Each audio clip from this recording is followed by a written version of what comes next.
Oh, hi. We're group three. We're group 3, and I'm the tutor, Jung Yunji. And first, I'm really impressed with your presentation. Thank you. And we have 3 questions for you.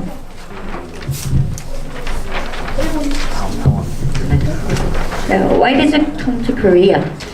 Well, I could lie, but I will say the truth. The truth is, a friend of mine showed me some K-pop music, and then I started watching some K-dramas, and then I decided Korea might be a pretty cool place to visit, so I came here, specifically for Big Bang. I love Big Bang. Okay, thank you. Hello. Hi. I have a question for Nicaragua's history. How Nicaragua got independence from Spain?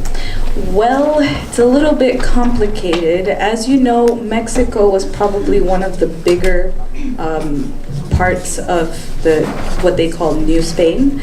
So Mexico was able to get Spain to kind of leave. Remember, I told you Nicaragua had 2 independence days. The first one, it was for them to join Mexico. So a lot of Central American countries joined together with Mexico. And when Mexico was able to finally push out the Spanish, then Nicaragua and the other Central American countries, they got together. They made kind of like a little mini UN, but for Central America. However, because of conflict, that fell apart, and then they finally got their independence by themselves. So it started with Mexico. So when Mexico got their independence from Spain, so did the other Central American countries.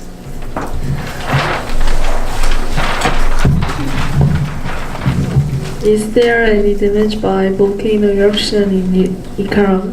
Oh, there has been quite a bit of damage. Usually it's mostly from the earthquakes, because we do experience a lot of earthquakes. The big earthquake of Granada, it's the big earthquake of Granada. My mother was actually living there at the time, so like my mother, my family, they all experienced a big earthquake. Because of that earthquake, we don't have any tall buildings in Nicaragua because of fear that they will collapse because there was so much damage. As for the volcanoes themselves, caused by the earthquake activity and all that stuff, the volcanoes themselves, they have caused some damage, but I don't think anything has been so bad like the big earthquake of Granada. You're welcome. You're welcome. Okay, thank you for your kind answer. Thank you. First, thank you for we are Group A, and I'm the tutor Choi Yeji. And thank you for your lecture. Your voice was so soothing, and we are really impressed. Thank you so much. And we really talked much about Nicaragua, and we thought it is very lovely place, and we wanna go to there someday. Oh, thank you so much. Please visit. We have some questions, so please answer to this.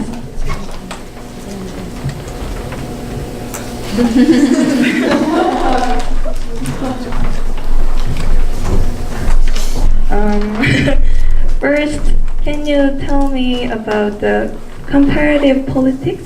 Oh, comparative politics of Nicaragua? Do you specifically want to know our relationship with Korea? Yeah. Okay, so with Korea, our relationship, I believe, is kind of new. Lately, Korea has been exporting a lot of things like cars to Nicaragua, and also some engineers from Korea have been coming to Nicaragua to help with infrastructure, like buildings and things like that.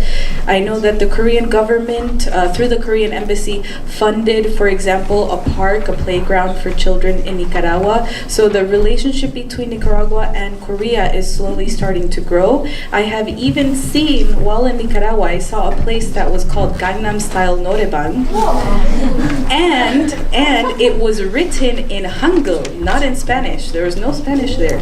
But I didn't go inside, I just saw it from my car. I even danced a little bit to Gangnam Style at one of the places I was visiting to dance in Nicaragua. So the relationship between the two countries is growing. They even play some Korean dramas on TV.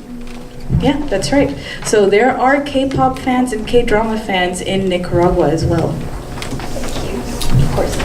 Can you play marimba? No, I cannot. I cannot play the marimba. I am very sorry. What lifestyles do you have in dry and wet season? Oh, what do you mean, what lifestyles? Like, Like what do we do during the rainy season and dry season? Well, in the rainy season, obviously it's raining a lot, so we do have some problems with flooding. Especially, like I said before, we don't really have any tall buildings, and of course, because it's still a developing country, you know, the flooding does affect our daily lives because it can get pretty bad. And in the dry season, oh my goodness, I was there in the dry season. It is so hot. If you think Korea is hot in the summer, at least in Korea it's humid. Right? So, you know, it feels okay if there's wind because of the sweat on your skin. However, in Nicaragua, it's just dry, especially in the capital because of all the cars and everything. When I was at my grandmother's house, I would have to go outside if I wanted to feel a little cool because on the inside, it was like a burning car. It was horrible. It was an oven. Couldn't even sleep at night. It was so bad. Yeah, and no aircon. No aircon. Well, I hear that you learn about boxing. So can you box?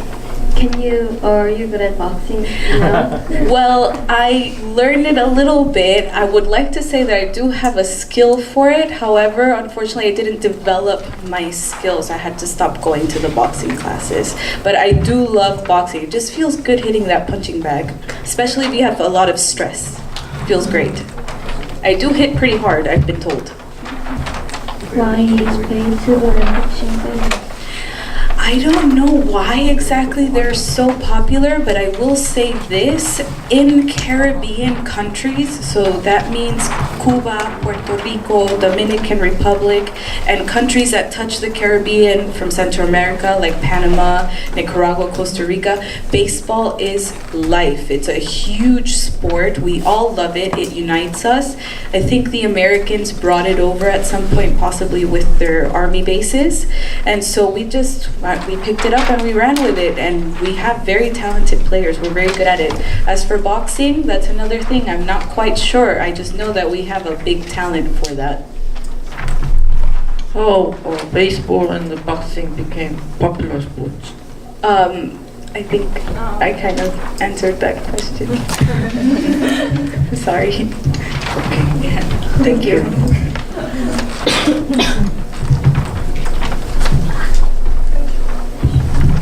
Thank you again. Thank you for having me. Hello, we are group 7 and we all like your lecture very much. Thank you. So we prepared 3 questions for you. The first is,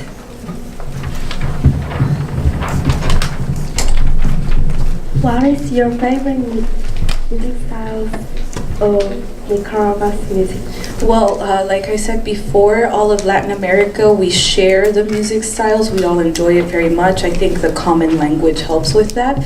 Personally, my favorite and a lot of Latin American people's favorite right now is that reggaeton, which I explained to you is like our Latin American hip hop style. So that's our favorite. We really love dancing to that.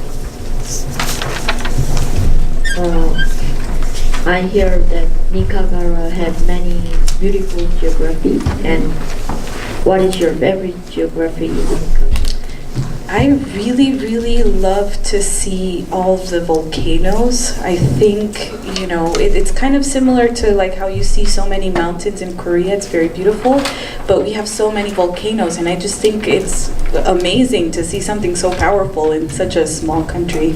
Plus, the old volcanoes, when it rains, the water collects and you can go swimming. So these are the old volcanoes that no longer are active. They don't have fire or anything. So you can go swimming inside, which I have done, and it's so beautiful swimming in there. We also have a restaurant. delicious food. The Constitution of Korea states that the president should be a native people of the country. I'm curious if the early Nicaragua have laws like it, or if they didn't. I'm curious if they have some laws like that now. Well, they do have some laws like that now, but is your question because of the American businessman? Yeah. Do you have to remember around that time, we were not developed the same way as European countries and America, for example. So a lot of, unfortunately to say, a lot of white people came and thought they could just do whatever they wanted because we didn't really have our independence fully at that time. You're welcome.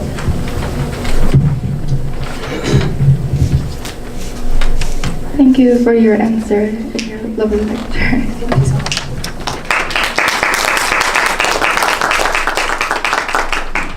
This is Joshua, and I'm tutor, Han Jimin, and nice to meet you. Nice to meet you as well.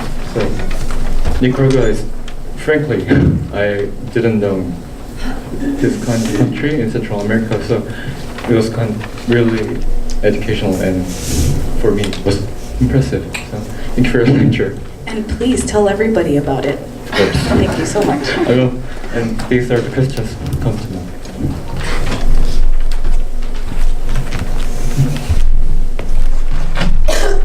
You told us about like culture and food and many things about your country, but I was wondering that you didn't tell us anything about economy. Oh, the economy? Yeah, like what does people do? You said at the other question as answer, it's a developing country. So what do people do for living, and if there's something they're selling to our Korea? Is there something? Okay, all right, so because it's still a developing country, you see a lot of, let's say, like street vendors, you know, selling food and stuff in the street. There's also a lot of farmers, you know, we have a lot of like grain and things like that, a lot of seafood, coconuts, plantains, bananas. So our area exports things like bananas and coffee up in the north. Right now, for the economy, I know that Nicaragua is in the middle of building a new canal. Have you heard of the Panama Canal? We are building a new one, so that's right in the center of Central America, because you know Panama is a little bit more south, right? So right now, that's the biggest endeavor we're doing to help our economy in Nicaragua, to bring in all that business from all these foreign countries. And I think, I'm not sure, but I think Koreans are actually helping us to build that. I think that's why the engineers have started coming to Nicaragua. Have you ever got into trouble because your mother is a refugee? I don't have any bad intention, but I'm just concerned about you, because in America there are many vicious racists. Thank you so much for that question. And like I told them earlier, and I would like to point this out to you now before I answer this question, I am so grateful that they changed this question from illegal immigrant to refugee. And the reason why is, if you are an immigrant, you are choosing to leave your country because you want to go work somewhere. However, a refugee does not have a choice. They are running away from war. They are running away from persecution. So they're running for their lives. And I forgot to mention earlier that my mother, when she decided to run away, it's because her life was in danger. Like many other Nicaraguans, she was of middle class. She was a pharmacist in her country, yakuk, pharmacist, and she had her own pharmacy and business that she worked very hard for. But the Sandinistas, led by Daniel Ortega, they were trying to take all of that away, and you know, they were a dictatorship. They were trying to take everything from us. More specifically, they claimed to be communists, very similar to like Cuba, trying to take all of the wealth from everybody to distribute it. However, they would keep it for themselves. So Nicaragua at the time, if you were against the government, they had like secret police kind of, or like even your own neighbor could betray you and turn you in to the police. So my mother really had to run away. Now, as for when she arrived in the United States, at that time, I think it wasn't so bad because she was Nicaraguan and the Americans knew exactly what was happening in Nicaragua at the time. So they, I think, were a little bit softer on Central Americans at the time. She could not, however, go out of the United States for over 20 years. So when I was 17 years old was the first time in 20-something years that she was able to actually leave the United States and see her home country for the first time. So my mom could not leave for those 21 years because she had to change her status from illegal immigrant, because in the United States, they did not want to say that she was a refugee. In the United States, if they give you the title of refugee, you are legal automatically in the country and you get all these benefits. Of course, the United States doesn't want to give this to people, so they make it very difficult for you to be called a refugee. So in the United States, she was considered illegal, and she could not leave her country until she changed her status to a legal resident when I was 17 years old. It took those 20 years for her to be able to do that, and it took a lot of money. And eventually, my mother became a U.S. citizen in 2008, just in time for me to go to university in Paris. So she flew to Paris for the first time, her first trip with her new U.S. passport, and she's a very proud American today. Is there anything you can take about first female president? Is there anything I could talk about the first female president? I know that she was a very strong woman. What I can tell you about Nicaraguan women is that we are very, very strong. In our country, it's the women that we're the leaders, actually. Most of the managers and top business people in Nicaragua nowadays are women, most of them. And so I don't know too much about her, but I do know that she was a very strong woman. She was, however, backed by the United States because they wanted to put someone they liked in power. So many Nicaraguans did not like that because in Nicaragua, we're not very fond. We have a troubled relationship with the United States, but I think you can understand why, with how much the United States interferes in our personal national affairs. Do you know how many small islands? How many small little islands? The islets? About 365. Yeah. Oh, I should also mention, when my mother arrived to America, she had to work very hard because she was not there legally. She helped to pick tomatoes for some time in the field, which she recently told me maybe 2 years ago. I had no idea. She worked as a babysitter. Eventually, she's working in a pharmacy, not as a pharmacist because that title is not recognized in the United States, but she's working in a pharmacy doing what she loves, helping people.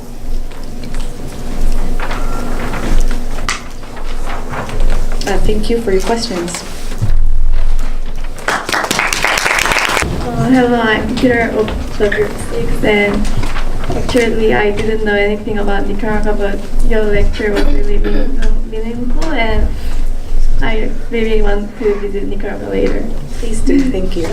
And after your lecture, we wondered about some points about your lecture, so we prepared 3 questions. Okay. In Korean music, what kinds of music do you think Nicaragua people would like? Oh, please. Nicaraguan people really like K-pop.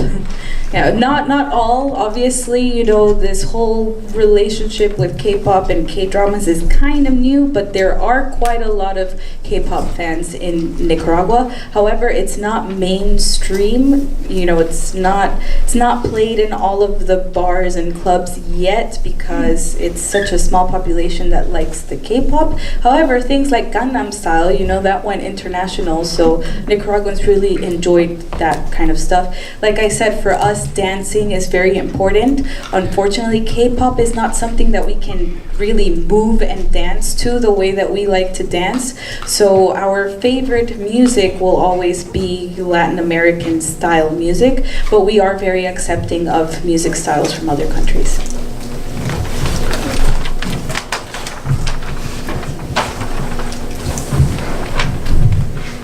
Are there any special reasons that there are many foods that are fried?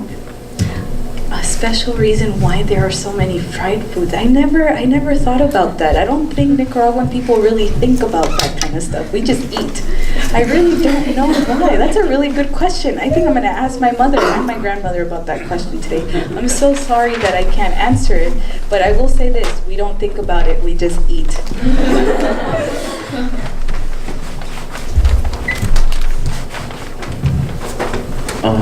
You have introduced us Nicaragua's sports or music.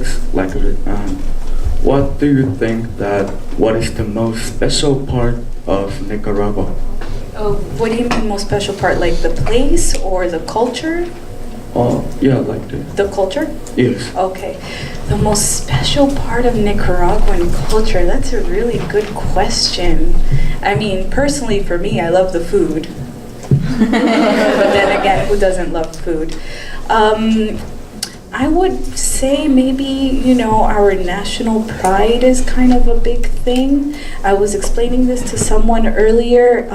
In Latin America, as a group, we are very proud of being Latinos, as we say, Latin American people. So like, for example, here in Asia, you don't say like, yeah, Asian pride, woohoo. No, you don't say that, right? That sounds crazy. You say Korean pride, woohoo. But in Latin America, if you gather Latin American people in one place and you say Latinos, everybody will go crazy. We are very, very proud of being who we are. We are proud of our country individually. So like Korea, we have a strong national pride, but we are also very proud of our common cultural connections to the other Latin American countries. So we are very proud of being Latin American, we're very proud of being Nicaraguan, and we are quite proud of our food, actually. And our boxers. We have a giant statue of our most famous boxer. I forgot his name though. Sorry about that. Yeah. Thank you. Yes.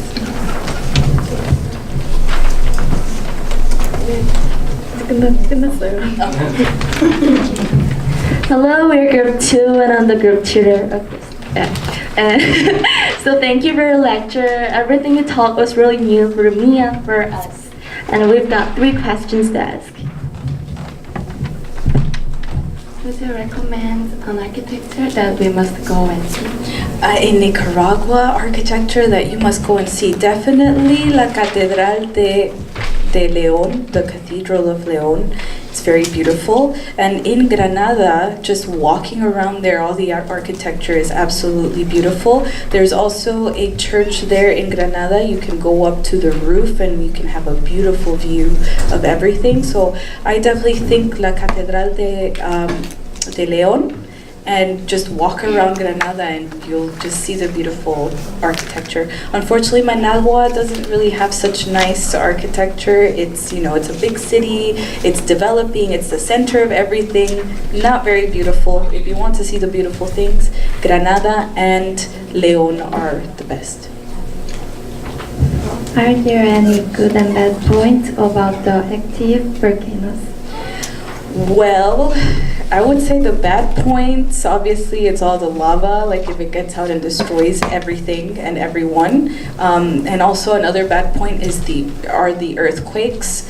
I went to visit Nicaragua 2 years ago and I experienced my first earthquake while I was there. It was a 5.3 earthquake. I was on a bus. I never experienced that before. I was very scared, and there were many other earthquakes after that, so I think that's like the bad point. The good point of all the volcanoes is the beauty of the landscape. So like, for example, Cerro Negro means black, and it's because there's so much black sand on it. That's why people go do that volcano boarding down. So there's a lot of black sand and ash and things, and that it just adds to the beauty of the landscape in Nicaragua. I've heard the famous poet in Nicaragua is Rubén Darío. Then would you recommend me the famous novelist in Nicaragua? A famous novelist. we just are obsessed with Rubén Darío. Like, there's his portrait and statue everywhere. He's buried in like our first, cathedral and church in the country. He wrote a lot of poetry. He might have written a novel, actually, so you should check him out. He's our national pride. Like, choose whoever your national pride is. That's Rubén Darío for us. Yeah. Thank you. You're welcome. You're welcome.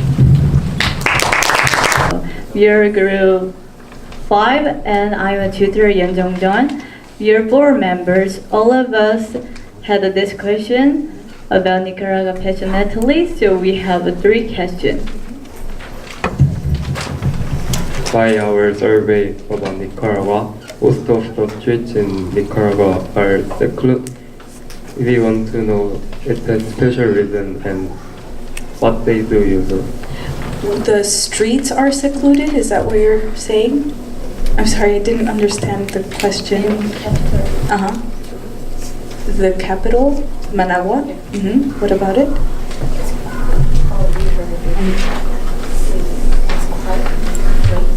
It's a quiet place? Managua is not a quiet place. It's very, very busy. It's extremely busy. There's always something happening. Starting at like 5 in the morning when the sun is up, you hear somebody selling something. It's a very busy place. Hi. Hi. Thank you for your lecture about Nicaragua. And you say that Nicaraguan Spanish is not same as original Spanish. So are you wondering, is there any difference between each accent of Latin Spanish?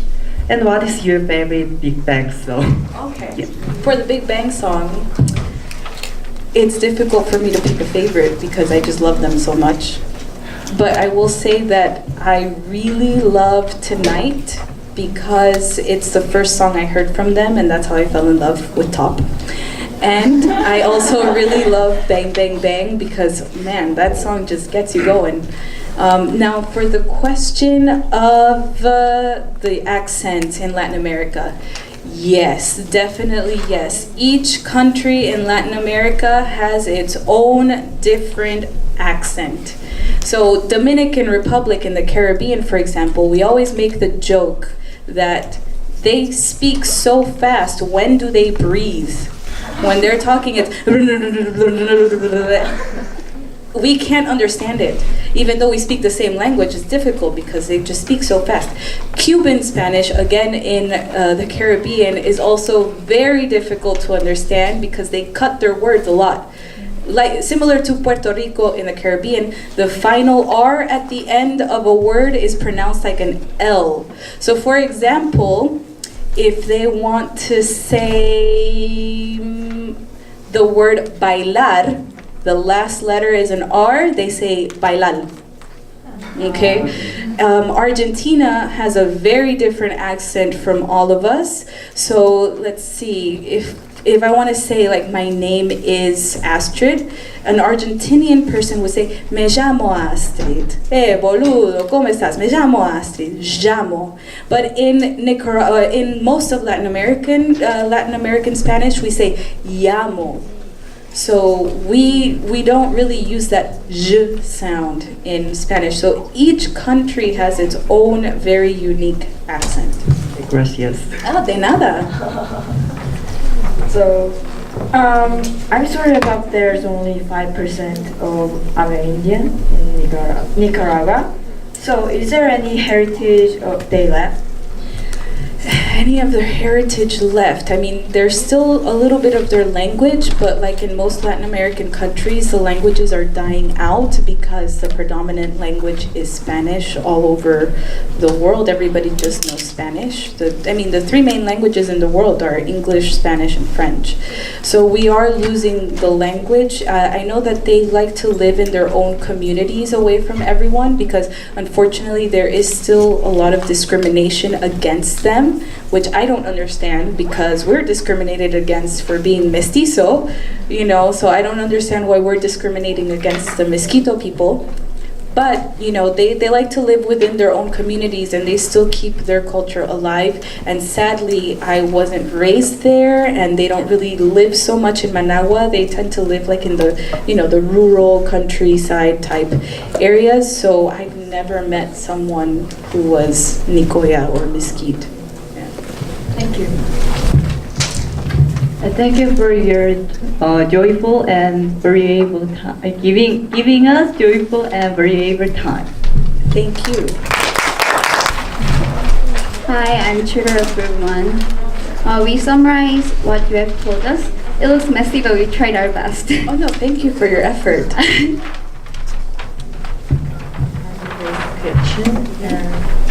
In Nicaragua, what do students learn in school for first language, Spanish or English? In Nicaragua, the first language, the primary language that we're taught is Spanish, as is the case for most of Nicaragua, except on the Caribbean coast. As I explained before, they speak English. So in their schools, I know their schools are bilingual, both English and Spanish. So they speak English and Spanish the same way I do, which is fluently. So outside of Celaya, as we call that department, the Caribbean coast, Spanish is the primary language we're taught in schools. And then in the Bluefields area, the Caribbean coast, they do both English and Spanish. You're welcome. What's the religion of your country? It's Roman Catholicism, so Catholic, brought over by the Spanish, but we also have things like Christianity or Protestant, Lutheran, all that kind of stuff, brought, especially Protestant, brought over by the British. But Roman Catholic is the big one, as is the case for most of Latin America. I want to know the relationship with Mexico, since you have told us that Nicaragua got independent from Mexico before.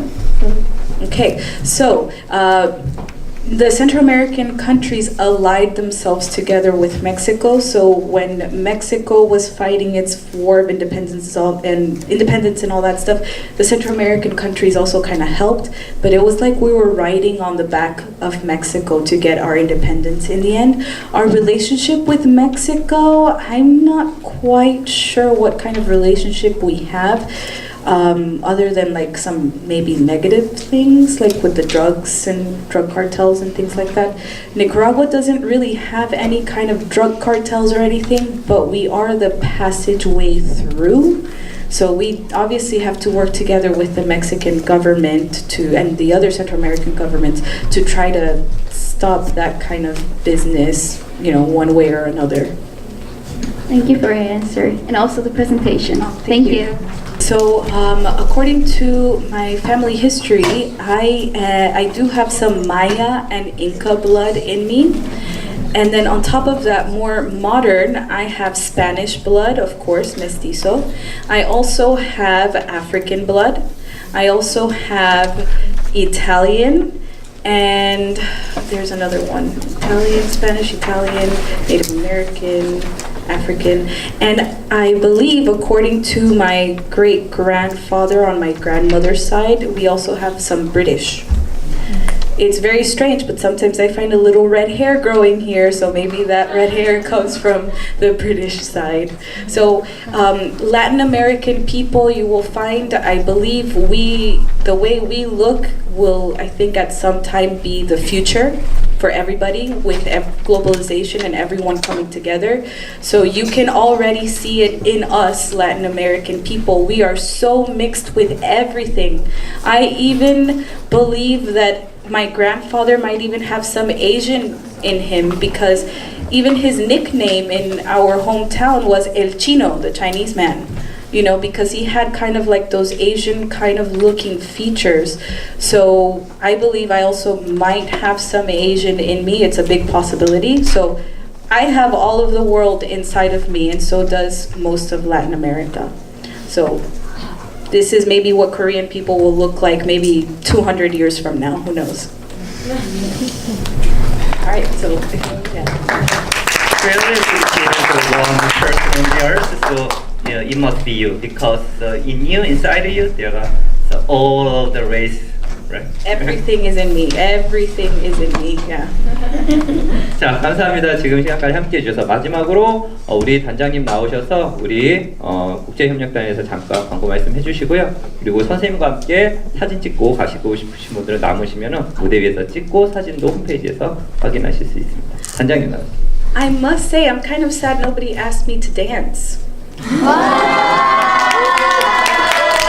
was a group that was maybe asking some of the group members who wanted to dance with me. Unfortunately, in Latin America, we don't dance by ourselves. It's always with a person.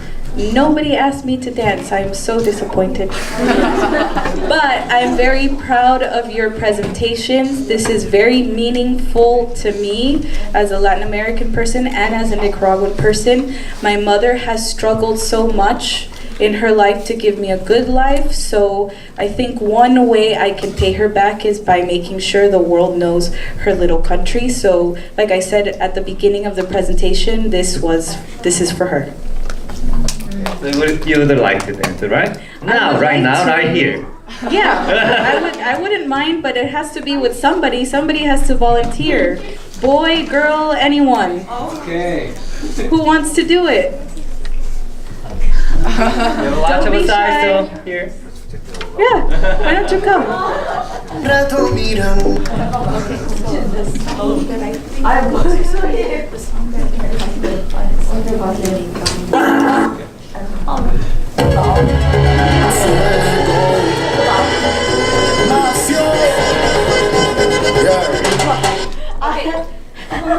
Before we do this, I have to show you the basic step. Now, this is the easiest type of dancing I could possibly show you. However, it requires some hip movement. Relax. Okay, it's very easy. It's 2 steps. Okay? 1, 2. That's it. 1, 2. And then you add your feet to it. See? 1, 2. 1. Perfect. You're doing it. Try. 1, 2.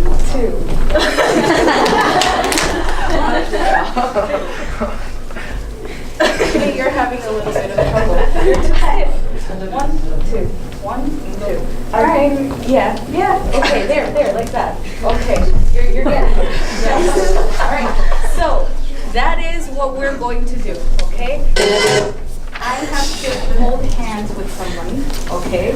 So I'm gonna show you, and then you're gonna dance together, okay? All right, so 1, 2, yeah, exactly. 1, 2, 1, 2, there you go, okay. All right, get away from